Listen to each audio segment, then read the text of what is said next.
ejército paga recompensas por guerrillero muerto en dinero, en días de vacaciones y en ascensos, y se han cargado a casi 3.000 personas de barrios modestos, a muchachos que los llamaban y los engañaban, les decían vente a pintar una casa y avisa a tus colegas, y se los llevaban y los ejecutaban, y los presentaban como guerrilleros muertos en combate, para cobrar una recompensa. Y claro, y luego te decían, en la Embajada de España y en sitios así, que el gobierno de Uribe había reducido las violaciones de los derechos humanos. Y claro, cuando en cualquier caso estábamos haciendo la comparación de este mató a 10.000 y este mató a 3.000, y qué enrollado el de 3.000. Quiero decir, es que era una lógica tan aberrante la de todo esto, porque estamos siempre en ese contexto, ¿no? No quiero que se malinterprete lo que dije al principio, ¿no? Y cuando fuimos a hablar con las víctimas, por supuesto las víctimas están descontentas porque dicen que ni se les apoya, que la impunidad es absoluta, que son amenazados, que son perseguidos, que no pueden denunciar. En lugares como Buenaventura, una ciudad portuaria cerca de Cali, a 3 horas por carretera, me dijeron que estaba Buenaventura, hay 120 desaparecidos, forzados, la gente no puede ir a denunciar porque cuando vas el fiscal te dice, mire, no denuncie porque nos vamos a meter en un problema a ustedes y yo me voy a meter en un problema, esto no denuncian.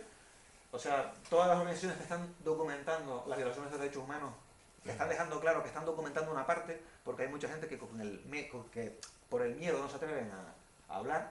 Y claro, el miedo, cuando te cuentan lo que te cuentan, por ejemplo, la Organización de Mujeres en Bogotá, estuvimos escuchando testimonios, han aumentado las violaciones sexuales, las agresiones sexuales políticamente motivadas en 2009, las represiones contra la mujer son muy duras, los desplazamientos los está padeciendo muchas veces las mujeres de manera particular, sobre todo además cuando la represión anterior ha sido hacia sus compañeros o esposos, etcétera, se han quedado mujeres cargando con hijos, o por ejemplo las ejecuciones extrajudiciales, casi todos son hombres jóvenes que ya tenían hijos y se han quedado sus mujeres con sus hijos, con hijos pequeños, sin recursos, con amenazas. Luego les cuento algunos de estos casos. Vamos, en un momento les cuento para no alargarme mucho, ¿no? Estuvimos, por ejemplo, con Movice, que quiere decir Movimiento de Víctimas de Crímenes de Estado, en Bogotá. Y ahí estaba, por ejemplo, entre ellos estaban los de la Unión Patriótica, ¿no? Ese partido político del que asesinaron a más de 4.000 militantes y dirigentes, partido exterminado, ya borrado. Había una pintada enfrente de Movice que decía pienso, luego desaparezco, Unión Patriótica. Uno pensaba en lo aberrante que era aquello, de esa gente que hace 10 años o 15 años se reunían para hacer política y ahora se reúnen para ver cómo lograr juzgar a algunos de los asesinos de sus parientes. Hay 1.500 afectados, 1.500 familiares del terrorismo de Estado en el tema de la Unión Patriótica solamente, dentro de Movice. Y luego, por ejemplo, había una señora que tenía un hijo de 26 años, de Soacha, y una localidad próxima a Bogotá, ¿no?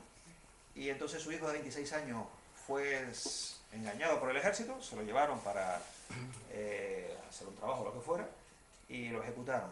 El muchacho tenía 26 años, tenía una edad mental de 9 años, porque era un muchacho con una deficiencia, apareció vestido de guerrillero, lo presentaron como muerto en combate, cuando la semana antes iba al centro escolar en el que todo el mundo lo conocía, todo el mundo lo sabía, y luego había otras 16 familias que estaban participando en casos similares, en Soacha, denunciando ejecuciones extrajudiciales equivalentes.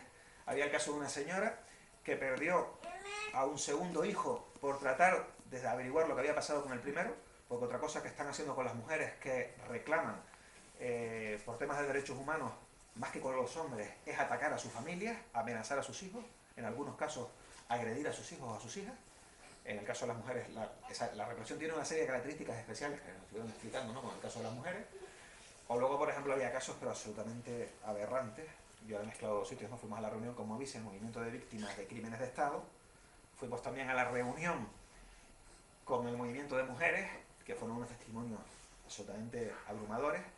Y yo creo que el más abrumador de los testimonios que escuché en Colombia fue el de una señora que en el año 2000 habían asesinado en La Guajira a los paramilitares a su esposo, y un año después había enviado a su hija de 15 años a buscar flores y hacer para conmemorar la muerte de su esposo. La muchacha había sido raptada por elementos del sector paramilitar, la muchacha en principio desapareció, envió a otra hija suya. Claro, esta mujer es una señora campesina, ¿no? Que vivía en un entorno campesino, porque era muy curioso cómo lo contaba, y lo digo por lo siguiente. Ella envió a otra hija suya a buscar a la hermana, y contó que cuando llegó a un poblado cercano, le dijeron, a esa otra hija, le dijeron, vuélvase a casa porque están matando a las niñas bonitas como usted. Y entonces la hija se regresó a la casa de la madre y mandó a un hermano mayor a buscar a la muchacha de 15 años desaparecida. A los 5 días o así, encontraba la fosa común en la que estaba la muchacha. Y por lo visto el hermano participó en desenterrarla, la llevaron a un ataúd y le hicieron el funeral, supieron que la habían violado, que le habían hecho todo tipo de barbaridades antes de matarla, y esta pobre señora comentaba cómo en el funeral, y yo creo que es algo, la verdad que es terrible, ¿no? Escucharle a alguien contar esto, ¿no? Además en primera persona, ¿no? Y ella contó que tenía la duda de que fuera su hija, que le cabía la esperanza de que el cadáver que había allí no fuera el de su hija. Y entonces contó que levantó la tapa del ataúd para verlo y vio que era su hija y vio que le habían cortado los pechos y le habían cortado las manos. Pero quiero decir, estábamos hablando a veces de niveles de violencia y de barbarie que realmente son absolutamente denigrantes y bárbaros, ¿no? Y que a veces hay que saber que son estas las cosas que pasan, porque claro, cuando estamos hablando de la impunidad que está permitiendo un gobierno, estamos hablando de esto y no de otra cosa, ¿no? Y que este terrorismo ha servido para despejar zonas tremendas del país, para situar multinacionales, para situar en algunos sitios pues, precisamente a la Unión Fenosa, por ejemplo, algunas que son españolas, etcétera, ¿no? Y esta señora contaba que en 2008 sufrió hostigamiento en Bogotá, amenazas, y la secuestraron durante unas horas para amenazarla, para que deje de denunciar el caso de su hija, bueno, de su hija y de su marido. Y terminó diciendo, mientras ella contaba esto, terminó diciendo, y fue algo que en medio de todo el horror que estaban contando allí, pues hasta provocó una risa, ¿no? Porque ella lo dijo de una manera totalmente espontánea, ¿no? Dice, bueno, pero en 2009 no me han amenazado, ni me ha pasado nada, ¿no? Ella dijo, vamos, 2009 era el año de su vida, ¿no? Casi, en relación a todas esas barbaridades, ¿no? Y luego, por ejemplo, en Cali nos reunimos también con víctimas de los falsos positivos, ¿no? De las ejecuciones extrajudiciales, y eso fue una cosa absolutamente durísima también, ¿no? Porque, claro, imagínense ustedes a casi toda gente joven, pues yo que sé, por ejemplo, una chica de 20 y pocos años, que contaba el caso de su marido, que había sido asesinado por el ejército, o sea, era lo mismo, ¿no? Lo invitaron, le dijeron que fuera a hacer un trabajo unos días, y lo mataron, y además, bueno, esto luego siempre es una chapuza, pero tremenda, ¿no? Aparecen los cuerpos con las balas y luego encima el uniforme de guerrillero sin estar atravesado por las balas, o unas botas de otra talla distinta, es decir, es algo absolutamente chapucero. Los criminales saben perfectamente quiénes son porque al día siguiente se fotografiaban en el periódico con las bajas en combate, o sea, no hay ningún problema en identificar a los responsables de estos crímenes. Están todas las unidades del ejército colombiano implicadas en esto, según nos dijeron. Ellos han documentado 2.900 y no me acuerdo cuántas ejecuciones extrajudiciales, las tengo por aquí anotadas, ¿no? Una auténtica barbaridad.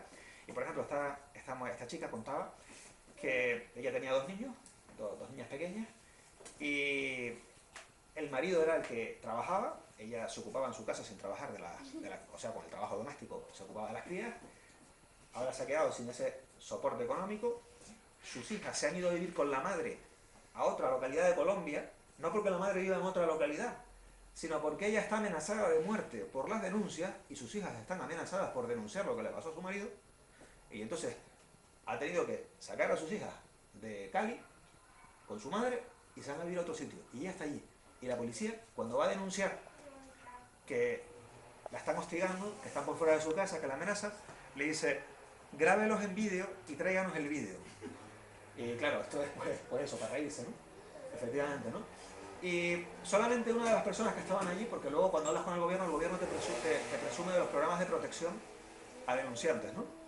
Solamente hay una que tenía protección, que era la portavoz, Marta Giraldo se llama esta mujer. Ella tenía derecho a llevar 2 escoltas y que creo que no los usaba siempre. Y esta mujer joven, el caso de ella era el asesinato de su padre, lo habían otro falso positivo, denunció al ejército por este crimen y está amenazada de muerte, como todos ellos, como todos los que denuncian, reciben amenazas y todo esto, pero a su tío, es decir, al hermano de su padre, por participar en el tema de la denuncia, le hicieron un atentado y no lo mataron de milagro. Le fallaron el tiro, le pegaron un tiro y le fallaron el tiro y el hombre sobrevivió.